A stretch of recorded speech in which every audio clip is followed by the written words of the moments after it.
As traditional taxis face growing competition from a new business model, states around the country are developing new rules. The goal is to protect riders and employees, but Massachusetts legislators are faced with sometimes conflicting agendas from the taxi industry, ride-sharing companies, and public safety officials. Tonight we hear from the staff representative for the Boston Taxi Drivers Association, Donna Blythe-Shaw. Thank you very much for being with us, Donna. Thank you, Chris. First of all, does this matter one way or the other for the consumers, how you regulate taxis and ride sharing, and what the dollar amounts mean? No, I don't think so. I think the consumer is looking for efficient, effective service, and that's being delivered. But I think what's happened is that you had a industry like Uber and Lyft, this new innovation industry, come in and usurp the regulations of an established industry. And the established industry had rules and regulations that they had to follow and are pretty much put in a box. And many of those in the taxi industry, and this is one of the concerns we have with this regulation and with this legislation, is that they have created this legislation without really understanding what's involved in the industry and who are the people behind the wheel in the industry. And for the most part, we have shift drivers who are trying to make a living that have to follow rules and regulations, have to pay for a shift, that have to pay fees to enter into an airport, have to pay their own gas and so forth, and the meter is very high. The consumer obviously was angry about not inefficient service or lack of cabs. That's not the cab driver's responsibility. That was the regulatory's responsibility to meet the needs of the community, and they failed to do that over the last 10 years. And then you have another component of the industry that owns about 700 or 800 medallions that are owned by... now, medallions are basically permits to operate a taxi cab. Exactly. It's a license, just like a liquor license or any other license, to operate in the city of Boston. So these people, mostly immigrants and people of color, follow the rules and regulations, worked very hard to buy a medallion. And that medallion could have been anywhere from $300,000 until the outrageous inflated cost of a $700,000 medallion, and many did buy a $700,000 medallion back in 2010. And so that gave them a license to work the streets of Boston, the hotels, the convention centers, and the airport. And that was the exclusive right, and that was why that medallion was so valuable. So these folks followed the rules. They got a retrofitted cab. They had to buy a certain medallion, vehicle. They had to have it retrofitted as a cab. They had to then be put in a radio association dispatching service. They had to put in a credit card system mandated by the city. They had to pay 6% for every credit card fare that they paid. They had exorbitant costs, $30,000 to put one of those vehicles on the road. So they could assume those costs until such time as there was these illegal operations called UberX. There wasn't a complaint about the innovation. We were asking for the innovation. We would have loved to have used Uber's innovation, but what happened was we weren't allowed, and the city didn't step up. They didn't demand that there or investigate a need for a universal app for the taxi industry. So what you had was this Uber and Lyft's illegally operating with little or no costs, absolutely no cost. You could pick up your own vehicle, you could then go in, sign up with Uber, and drive. That is, how is that fair competition? It really isn't. So over the last 2 years, they went from losing 30% of their industry business to now 70%. Why do you think they're losing the business so much? They can't, there's no more street hails. There's no more work on the streets. The days of my generation, hailing down a cab, calling up and waiting for a cab, it's over, So we have I just read recently that we're the youngest city in the country. We have 40% of our population is anywhere from 18 to 32. And and they're using app ride-hailing services, and so our industry has been slow to adapt to innovation, and it's not the fault of the people behind the wheel.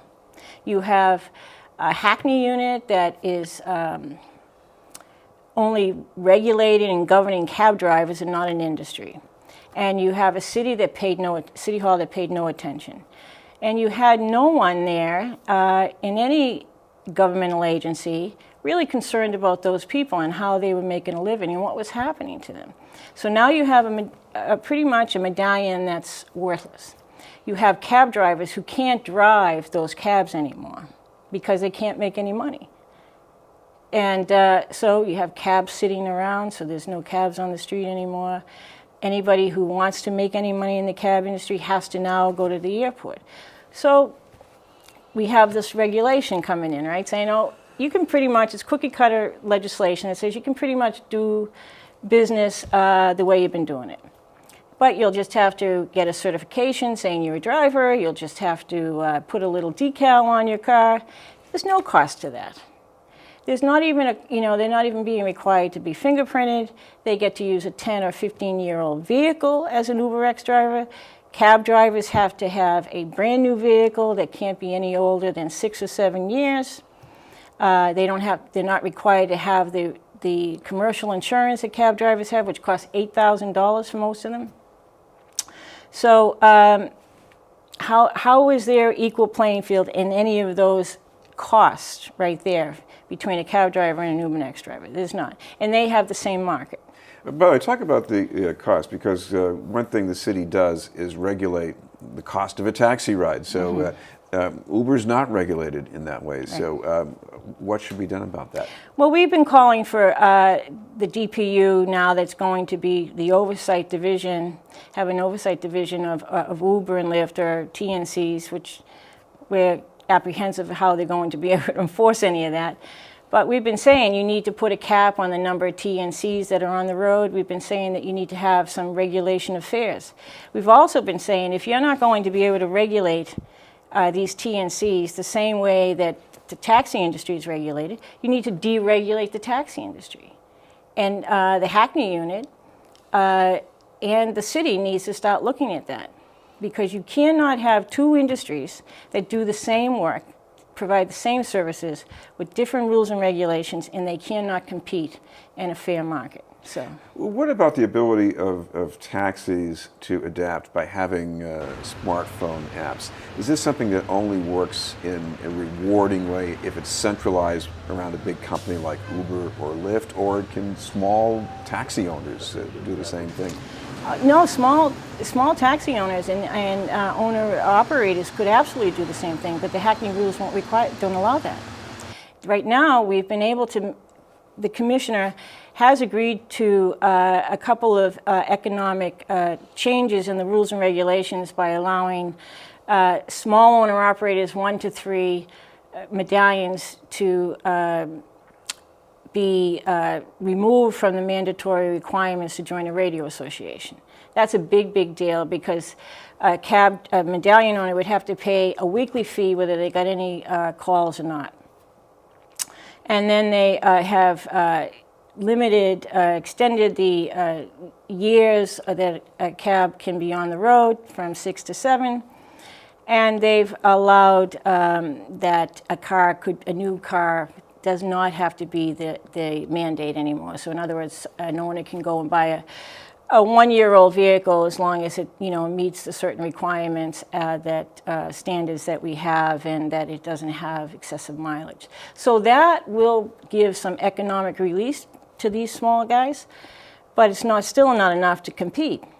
So Hackney needs to step it up a little bit and say, yes, you have the right to go out and get a smart app. You don't need to be mandated to join a radio association. You should be able to charge a different meter rate if it's, you need to at certain times. And in this legislation that's being looked at now in the Senate, there is language in this bill for that. But how do you do that under the strict regulations? And there's nothing in this bill that gets us to that place in enough time to survive the overflow of TNCs. There's 8 TNC vehicles, Uber or Lyft, to 1 taxi on the street today. So it's just, unsustainable. You cannot compete. Well, certainly one of your central concerns here is what driving is a road to economic opportunity. Compare the taxi model versus the Uber Lyft model for someone who's, could be an immigrant who's trying to work their way up. How does that shake down? Well, the Uber, if you're a immigrant, you're able to work in this country and you want to work for Uber, you partner with Uber through a smart app application. You supposedly go through some checks and balances, as they say they have, that we still don't believe is accurate. And you have to have a vehicle. And you have to have a vehicle. Now, Uber has been providing loans, and we claim that they're subprime loans, and forcing, and many of these drivers will do that. They'll buy a vehicle through Uber and their loan program. And the difference between that and trying to drive for a hackney or for a cab in the city is they don't have to pay up front. In other words, they don't have to pay $100 for a 12-hour shift. They don't have to, for a lot of these large fleet owners, pay $500 in insurance as a deposit in escrow and not make sure, and many times they don't get that money back. So right there, they don't have costs. So they can go easily and get a car. And now, even an Uber you could get before this, and this is supposedly going to stop with this legislation, but I'm not quite sure yet what the bill will finally look like. But you could lease a vehicle, you could rent a vehicle from Enterprise or somewhere else and go drive for Uber for the weekend. You could be from Rhode Island and take your vehicle and come up here, and that's in this legislation that they can still do that. And we tried to file legislation that said, an amendment saying you had to be a Massachusetts resident to work in Massachusetts, but that was struck out. So, there is absolutely limited requirements to sign up as an Uber driver and go out and drive, and that's why they do. And many of our cab drivers now drive for Uber because they can't make enough money as a cab driver, and this is their income. This is the only way they can make a living. What about the background checks, and how important is it to have the fingerprinting? Well, we feel it's very important to have fingerprinting because it's a public safety issue, and we've always said that. Because prior to I think it was probably in the late 80s, cab drivers were fingerprinted, and why it stopped, I don't know. I think Commissioner Evans was right to institute fingerprinting again because it's a double check on an already very, very extensive background check that the police do for our cab drivers. And so the public is safe. And, many arguments is, well, you don't know who it is in the cab when you're hailing a cab. But I think that, if school teachers have to be fingerprinted and many, many other people who deal with the public and children have to be fingerprinted, then I think Uber drivers and Lyft drivers need to be fingerprinted, just for public safety. And what Uber's argument isn't satisfactory. And I think maybe it has a lot to do with employment law, that if they do require fingerprinting for their Uber drivers on their platform, is that a condition of employment? So I think they have another issue that is not just really directed towards public safety and the fact that their vetting system and pictures and tracking is enough. So, one thing they're having problems with in the taxi industry, and I've heard of at least one case with the ride-sharing services, is insurance for harm done to passengers. If there's an accident, should there be something changed in legislation to address that? Oh, absolutely. And the way I read this insurance language, they in the proposed bill is that they'll have adequate insurance, and we're not quite sure what that means. And the TNCs are saying that they will have $1 million in coverage from the time they pick up the ride until the time they drop off the ride. But then that doesn't protect the driver between rides if he's driving to a fare, and it doesn't protect the public if anything happens between that driver. So there absolutely should be that $1 million insurance for that particular driver, or at least significant insurance that is equal to what a cab driver has to have. Thank you very much. Thank you. Donna Blythe-Shaw from the Boston Taxi Drivers Association.